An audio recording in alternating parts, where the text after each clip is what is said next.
Jimmy. Scott Gulbransen of Silver and Black today joining us now. Scott, if Jimmy goes in, I don't even need him to beat the Bills, but if he just goes out and plays well against Buffalo, I'm sold. Kyle Shanahan was holding him back.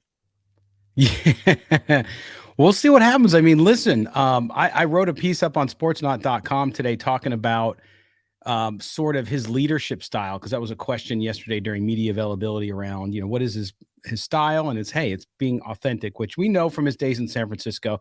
He's a guy that was popular in the locker room, but when it comes to the play, I think, look, in that system, you don't have to be a superstar, meaning from a stats perspective. You don't need to put up 400 yards and have 45 attempts to make that offense run, especially with some of the weapons the Raiders have. So it'll be interesting.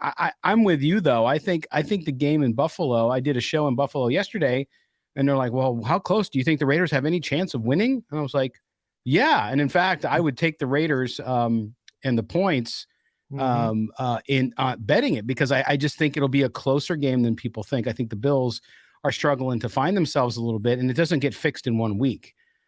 So if the Raiders defense can be better than it was in Denver and can be a little more consistent, then it could be a close game. Even if they don't win, though, to your point, if they go on the road and they play really well and this thing comes down to 3-5 points, something like that, then suddenly I think it's a confidence builder to go all the way across country, because we know how difficult it is for West Coast teams to go win on the East Coast, unless you're the 49ers in Pittsburgh. Yeah, I mean, we're talking about a team that just lost to Zach Wilson. I mean, boy. My point though is that shows you they're beatable for sure. So I mean, you'd hope that they show up and that Josh Allen doesn't turn the ball over 4 times, and that they look more of like a professional team. But that's still a really high quality team that you're talking about. Scott, let's just rewind a little bit. The Raiders go into Denver. It's a AFC West opponent. Like, this is a big win for them.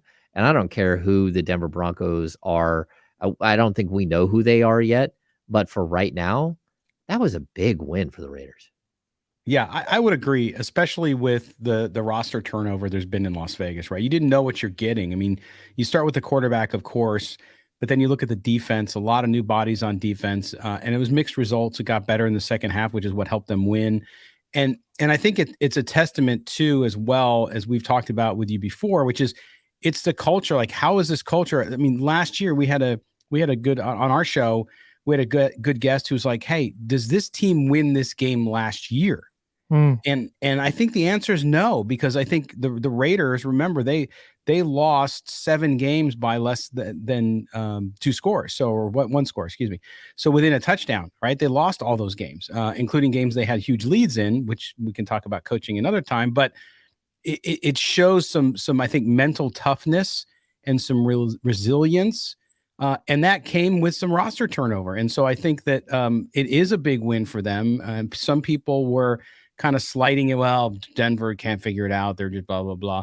But, we heard walking into that game how Sean Payton was the second coming, right? And he's everything.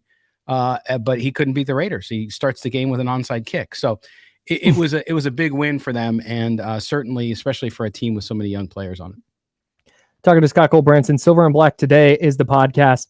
Scott, I came away from that game Sunday super impressed with what the Raiders did defensively. Was that more of a product, do you think, of the Broncos just continuing to struggle and Russell Wilson not throwing it more than 6 yards down the field? Or was he doing that because of something the Raiders were doing defensively that they can carry over into Buffalo?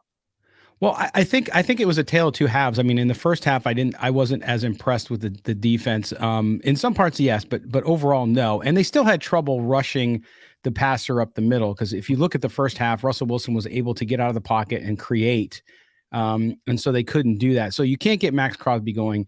On the other side of it, Tyree Wilson, the rookie, who we did a show on today, actually, with Matt Holder from Bleacher Report, talking about his skill set. He's just not there yet. He's so slow off the ball. He has a snap anticipation issue. So the pass rush wasn't as good as it should have been. But you look at cornerback play, Nate Hobbs. You look at the youngster Jacorian Bennett out of Maryland, who, not on a lot of people's radar, but this kid is really good. He's very physical cornerback. He had one big penalty that resulted in a touchdown, but at the same time, as the game went on. So I think you're starting to see this defense kind of find some identity to itself, but there's a lot of new players there. So communication, if you look at any new, whether you have a scheme change or a coaching change or big roster changes, especially on defense, communications the first couple of weeks of the season always seem to be a little bit off. And I think they were victims of that a little bit, but they do have to get better. If they're going to have a chance in Buffalo on Sunday, they got to play a lot better. You're going to have to disrupt the quarterback. If you don't disrupt the quarterback, then it could be a long day, because Josh Allen, when he does get going and he's not turning the ball over, he can be very lethal. Scott, I was kind of shocked that Hunter Renfrow wasn't part of the game plan at all in week 1. But that Jacoby Myers stepped in and was so incredibly impactful. 9 catches, 81 yards, 2 touchdowns. Then he gets the big shot. Number one, does he have any chance of playing? And number two, is he the right guy? Is that the guy that you want playing next to Devontae Adams on the other side? Well, it's a good question. And we spent a lot of time talking about Hunter Renfrow during the offseason. And my co-host and I, Mo Moten, we talked a lot about publicly that, listen, we were having trouble finding, as good as a slot receiver as he can be, we were having trouble finding where he fit. And that's not the Raiders just not using talent they have. It just, he's had some trouble staying healthy. He's had turnover issues, didn't have as many last year. And so that's why suddenly they bring in all these guys. Now, Jacoby Myers was going to play the slot more. He only played the slot 3 plays against Denver, to your point about being the other side of Devontae Adams. So yeah, it's interesting. It's just also the fit with the system, you name it, because he came from New England. He kind of knows it really well. I don't know if that's what it is, but Jacoby Myers, as far as being in the concussion protocol, we've heard nothing new. Of course, they'll send out the injury report a little later today again. I don't anticipate he plays. So I think you might see Hunter Renfrow more in Buffalo, but we'll see. But yeah, I mean, and Hunter Renfrow, remember, making $13.8 million. Yeah. So not only is he a good receiver you're not using, but he's also a massive, massive payroll piece as well. Scott, do you think Josh McDaniels' familiarity with Buffalo is going to help Vegas at all this weekend? Well, I think it helps. I mean, he knows that, like you said, he's played them significantly in Josh Allen since the early years. But I think that gets you only so far, right? Because he's not strapping it on and going outside and playing defensive end or on the inside playing tackle.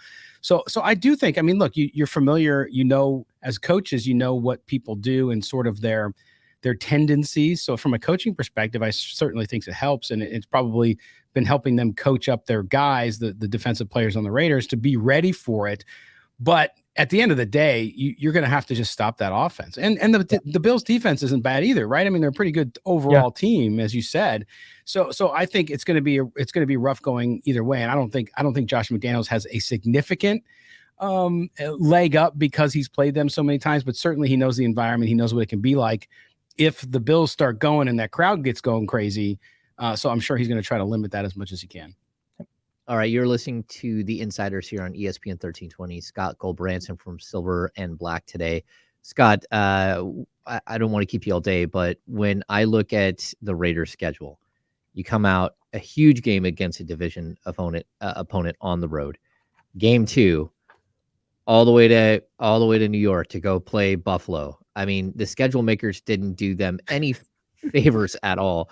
If somehow they survive this first 2 weeks and come out 2-0, I mean, they're already going to be 500, which I think is a shock if you look at just the schedule itself.